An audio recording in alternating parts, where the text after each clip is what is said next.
Good evening teachers and friends. Welcome to IA Academy. TET தேர்வுக்கு எல்லோரும் வேகமாக prepare பண்ணிகிட்ருப்போம். கடைசி நேர அறிபறியில் இருக்கிறோம். யூனிட் 1லேருந்து 4 வரைக்கும் முக்கியமான வினாக்கள் பார்த்துட்டு வர்றோம். இது ஒரு முக்கியமான யூனிட் 5ல் வந்து நுண்ணறிவும் படைப்புத்திறனும், அதாவது இன்டெலிஜென்ஸ் அண்ட் க்ரியேட்டிவிட்டி. இதில் உள்ள முக்கியமான கொஸ்டின். இதில் நிறைய தியரி வரும். சரியா? உங்களுக்கு ஈஸியாக ஞாபகத்தில் வச்சுருக்கிறதுக்கு பார்த்துக்கோங்க. அதான் நான் வரிசை இந்த தியரி மட்டும் கொடுத்துருக்கேன். மேட்ச் த ஃபாலோயிங்கில் நேம்ஸ் கேட்கலாம். சரியா? ஒற்றை காரணி கோட்பாடு ஆல்ஃப்ரெட் ஃபினே.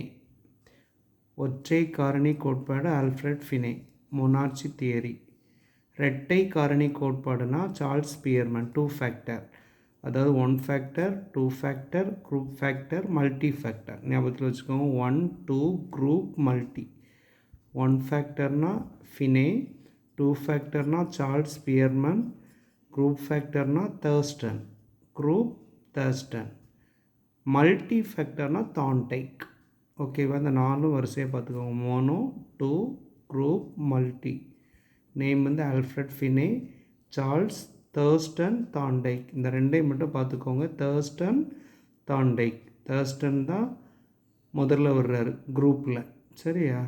தான்டைக் வந்து மல்டி ஃபேக்டரில் வர்றார், பல காரணி. இங்கிலீஷில் mono, 2 factor, group factor, multi factor. Name வந்து ஏ வந்து இதில் ஆல்ஃபபெட் வந்து ஏயில் தொடங்குது. அப்போ ஆல்ஃப்ரெட் ஃபினே தான் முதல். அடுத்த பியில் வச்சு நேமில் அடுத்த சி. தர்ஸ்டனில் வந்து THU மூணாவது வர்றார். தர்ஸ்டன் தான் குரூப்பில் வர்றார். தான்டைக் வந்து மல்டி ஃபேக்டர். ஓகேவா? அடுத்த ரெண்டு என்னென்னா ஸ்ட்ரக்சர் ஆஃப் இன்டலெக்ட், அதாவது நுண்ணமைப்பு கட்டமைப்பு கோட்பாடு. இது வந்து கில்ஃபோர்ட். நெக்ஸ்ட் வந்து பல்வகை நுண்ணறிவு கோட்பாடு. நுண்ணமைப்பு வேறு, நுண்ணறிவு வேறு. சரியா? இது வந்து மல்டிபிள் இன்டெலிஜென்ஸ், ஹார்வர்ட் கார்டனர். ஓகேவா? இப்போ இந்த 6 தியரி பார்த்துக்கோங்க. 5th வந்து ஸ்ட்ரக்சர் ஆஃப் இன்டலெக்ட், நுண்ணமைப்பு கட்டமைப்பு கோட்பாடு வந்து Guilford. Theory of multiple intelligence வந்து ஹார்வர்ட் கார்டனர். அதே மாதிரி ஏற்கனவே மல்டி ஃபேக்டர் ஒன்று பார்த்தோம், அது வந்து தான்டைக். அதை ஞாபகத்தில் வச்சுக்கோங்க. மல்டி ஃபேக்டரையும் மல்டிபிள் இன்டெலிஜென்ஸையும் நீங்கள் குழப்பிடக்கூடாது. மல்டி ஃபேக்டர்னால் தான்டைக், மல்டிபிள் இன்டெலிஜென்ஸ்னால் ஹார்வர்ட் கார்டனர். இந்த 6 படித்தா தான் அடுத்த 1 மார்க்குக்குள்ளே தெளிவாக போக முடியும். ஓகேவா? பார்த்துக்கோங்க. இன்னொரு முறை சொல்கிறேன். ஒற்றை காரணி கோட்பாடுனா ஃபினே, ஏயில் வரக்கூடிய ஆல்ஃப்ரெட் ஃபினே. 2 ஃபேக்டர்னா சார்ல்ஸ் ஸ்பியர்மன். குரூப் ஃபேக்டர்னா தர்ஸ்டன். மல்டி ஃபேக்டர்னா தான்டைக். நுண்ணமைப்பு கோட்பாடுனா கில்ஃபோர்ட். 6வது வந்து பல்வகை நுண்ணறிவு கோட்பாடு வந்து ஹார்வர்ட் கார்டனர். ஓகேவா டீச்சர்ஸ்? இந்த 6 ஒரு முறை இன்னொருக்கா பார்த்துக்கோங்க. நெக்ஸ்ட்டு வந்து ஒவ்வொரு கோட்பாடில் உள்ளத முக்கியமான கொஸ்டின்ஸாக பார்ப்போம். முடியரசு கொள்கை, அதாவது மொனார்ச்சி பார்த்தோம். அந்த ஒற்றை காரணி கோட்பாடு தொடர்புடையது. அதுக்கு இன்னொரு நேம் வந்து முடியரசு கொள்கை.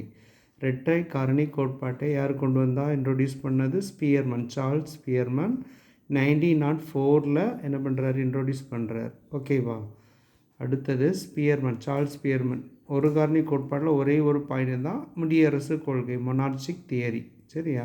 ரெண்டாவது இரு காரணி கோட்பாடு வந்து 1904.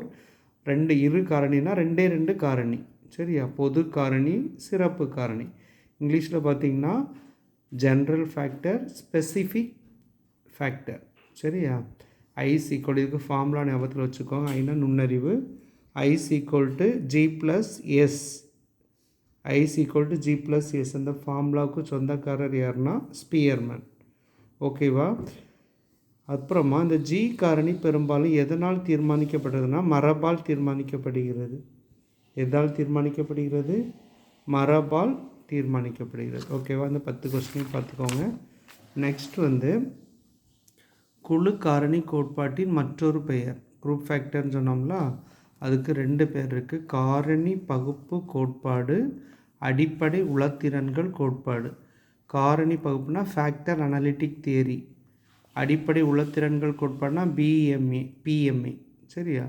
PMAனா ஒன்றும் இல்லை, ப்ரைமரி மென்டல் எபிலிட்டி. PMAனது எக்ஸ்பென்ஷன் கேட்டாங்கன்னு எழுதிக்கோங்க. Primary mental ability theory. ஓகேவா? இந்த PMA இன்ட்ரோடியூஸ் பண்ணது யாருன்னா தர்ஸ்டன் தான். சரியா? தேர்ஸ்டர்னாலே 3வது குரூப் ஃபேக்டர் ஞாபகத்தில் வச்சுக்கோங்க. ஓகேவா? அடுத்து தேர்ஸ்டனுடைய உள பகுப்பாய்வு கோட்பாட்டில் அவர் 7 பிஎம்ஐகளை கண்டறிவார். அவர் ஒரு எக்ஸ்பெரிமெண்ட்டில் 7, அதாவது ப்ரைமரி மென்டல் எபிலிட்டி எத்தனை 7. ஓகேவா? அடுத்த கொஸ்டின் கில்ஃபோர்டு எந்த ஆண்டு நுண்ணறிவு கட்டமைப்பு கோட்பாட்டை வெளியிட்டார்? 1966. சரியா? Structure of intellect 1966. அதாவது கில்ஃபோர்டு நுண்ணறிவு கோட்பாட்டை வெளியிட்ட ஆண்டு 1966. கில்ஃபோர்டின் நுண்ணறிவு கூறுகளில் அடங்கியுள்ள மொத்த கூறுகள், அதாவது இந்த கில்ஃபோர்டு ஒரு டைஸ் மாதிரி 6 5 6 6ன்னு சொல்லிட்டு போட்டிருப்பார். அதாவது கண்டென்ட் ஒரு 5, ஆப்ரண்ட் ஒரு 6, ஆப்ரேஷன் ப்ராடக்ட் ஒரு 6. அப்போ ஒவ்வொன்றையும் மல்டிப்ளை பண்ணால் மொத்தம் 180. நம்ம கில்ஃபோர்டின் நுண்ணறிவு கூறுகளில் உள்ள மொத்த கூறுகளின் எண்ணிக்கைன்னு கேட்டால் 180. அதில் பொருட்களின் எண்ணிக்கை 5. சரியா? செயல்களின் எண்ணிக்கை 6, ப்ராடக்டின் எண்ணிக்கை 6. இதே ஞாபகம் எப்படி வேணாலும் கேட்கலாம். அடுத்து ஹாவர்ட் கார்ட்னர் ஒரு நூல் எழுதியிருக்காரு. தமிழில் மனத்திட்பங்கள் என்ற நூலை எழுதியவர் கார்டனர். அதுக்கு இங்கிலீஷில் ஃப்ரேம்ஸ் ஆஃப் மைண்டுனா மனசு. கார்டனுக்கு போனால் மைண்டு ரிலாக்ஸ் ஆகும். சரி, இதை ஞாபகத்தில் வச்சுக்கோங்க. கார்டன் போனால் எது மைண்டு ரிலாக்ஸ் ஆகும். ஃப்ரேம்ஸ் ஆஃப் மைண்ட் எழுதுனது கார்டனர். இந்த ஹவார்ட் கார்டனர் எத்தனை வகையான நுண்ணறிவினை அளவிட்டார்னா 8 வகை. எத்தனை வகை? 8. நெக்ஸ்ட்டு மன சோதனைகளும் அளவிடுதலும் என்ற நூலை எழுதியவர் கேட்டல். அவர் 1890 இந்த நூலை எழுதுகிறார். மன சோதனைகளும் அளவிடுதலும், கேட்டல். இவர் எந்த நாட்டை சேர்ந்தவர்? US. ஓகேவா? நெக்ஸ்ட்டு கம்ப்ளீஷன் டெஸ்ட் உருவாக்கியவர் எபிங்கஸ். இந்த எபிங்கஸ் பற்றி ஏற்கனவே நம்ம ஃபர்கெட்டிங்கில் ஒன்று பார்த்தோம். சரியா? அது நான் இதில் கமெண்டில் கேட்குறேன். மறத்தல் வளைகோட்டை இன்ட்ரொடியூஸ் கண்டுபிடிச்சது யாருன்னா எபிங்கஸ் தான். சரியா? டைப்ஸ் ஆஃப் இதுன்னு. அடுத்த நுண்ணறிவை முதலாக எண்களில் அளவிட்டவர் ஆல்ஃப்ரட் ஃபினே. இந்த ஆல்ஃப்ரட் ஃபினே தான் என்ன பார்த்தோம்? ஃப்ரெஞ்சு சைக்காட்டிஸ்ட், ஃப்ரெஞ்சு நாட்டை சேர்ந்தவர். இவர் தான் ஒற்றை காரணி கோட்பாட்டை இன்ட்ரொடியூஸ் பண்ணவர். சரியா? அடுத்த நுண்ணறிவு முதிர்ச்சி நிலையை குறிப்பது மன வயது, மென்டல் ஏஜ். நுண்ணறிவு முதிர்ச்சி நிலையை குறிப்பது மென்டல் ஏஜ். நெக்ஸ்ட் இது ஒரு ஃபார்முலா, ரொம்ப ரொம்ப முக்கியமானது. வில்லியம் ஸ்டர்ன் என்பவர் இந்த நுண்ணறிவு பற்றிய ஒரு வாய்ப்பாடை டிஃபைன் பண்ணியிருக்கார். அதாவது intelligent quotients equal to mental age by chronological age into 100. அதாவது ஷார்ட்டாக IQ equal to MA divided by CA into 100. அதாவது மென்டல் ஏஜ்னால் மன வயது, நுண்ணறிவு ஈவு ஈக்குவல் டு மன வயது டிவைடட் பை கால வயது இன்ட்டு 100. மன வயதை கால வயதால் டிவைட் பண்ணி 100ஆல் என்ன செய்யறாங்க? மல்டிப்ளை பண்ணுறாங்க. ஓகேவா? அடுத்த டெஸ்ட்டு இந்த 3ஐயும் பார்த்து வச்சுக்கோங்க. AAT army alpha test.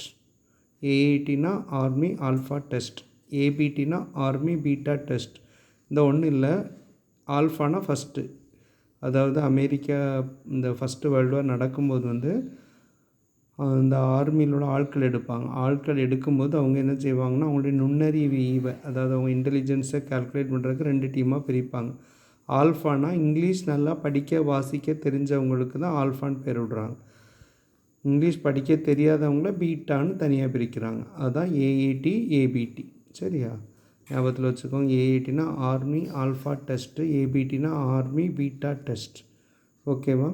Next ஒரு இம்பார்ட்டன்ட் வெய்ஸ்னால் ஒன்றுமே இல்லை, Wechsler adult intelligence scale. Wechsler adult intelligence scale. ஓகேவா? வெஸ்ட்லர்ஸ் அடல்ட் இன்டெலிஜென்ஸ் ஸ்கேல் வெய்ஸ். இவர் ஒரு சோதனையை செஞ்சு ஒரு நுண்ணறிவுக்கு ஒரு ஃபார்முலா ரெடி பண்ணுறாரு. IQ equal to actual score divided by expected score into 100. Actual score divided by expected score into 100.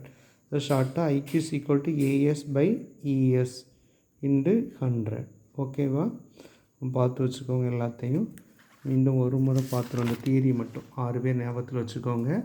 Alfred ஃபினே வந்து ஒற்றை காரணி, சார்ல்ஸ் பியர்மேன் இரட்டை காரணி, தர்ஸ்டன் வந்து குழு காரணி, தாண்டைக் வந்து மல்டி ஃபேக்டர், கில்ஃபோர்ட் வந்து structure of intellect, Howard Gardner வந்து பல்வகை நுண்ணறிவு கோட்பாடு தியரி ஆஃப் மல்டிபிள் இன்டெலிஜென்ஸ். ஓகேவா டீச்சர்ஸ்? கடைசி நேரத்தில் இன்னும் ஒரு நாள் தான் இருக்குது. கண்டிப்பாக இந்த வீடியோஸ் உங்களுக்கு பிரயோஜனமாக இருக்கும். அதனால் இதை நீங்கள் சப்ஸ்கிரைப் பண்ணுங்கள், உங்கள் ஃப்ரெண்ட்ஸுக்கு தெரியப்படுத்துங்க, பெல் ஐக்கான் கிளிக் பண்ணுங்கள். வேறு ஒரு பிளான் வச்சுருக்கேன். இந்த டெஸ்ட்டு முடிஞ்சது பிறகு இதை பிபிடியில் ரெடி பண்ணி பக்காவாக போடணும். இது கடைசி நேரம்னால நான் எப்படியாவது ஒரு 4 பேருக்காவது பிரயோஜனமாக இருக்குன்னு தான் இதை போஸ்ட் பண்ணுறேன். அதனால் உங்களுக்கு பிடிச்சிருந்தா கண்டிப்பாக லைக் பண்ணுங்கள், கமெண்ட் பண்ணுங்கள், சப்ஸ்கிரைப் பண்ணுங்கள், ஷேர் பண்ணுங்கள், மறக்காதீங்க. இன்றைக்கி வந்து உங்களுக்கான கேள்வி, முதல் உளவியல் நூலின் பெயர் என்ன? முதல் கொஸ்டின், முதல் உளவியல் நூலின் பெயர். அடுத்த கொஸ்டின், மறத்தல் வளைகோட்டை கண்டறிந்தவர் யார்? மறத்தல் வளைகோட்டை கண்டறிந்தவர் யார்? இந்த 2 கொஸ்டினுக்கு ஆன்சர் கமெண்ட் பண்ணுங்கள். Okay, thank you teachers.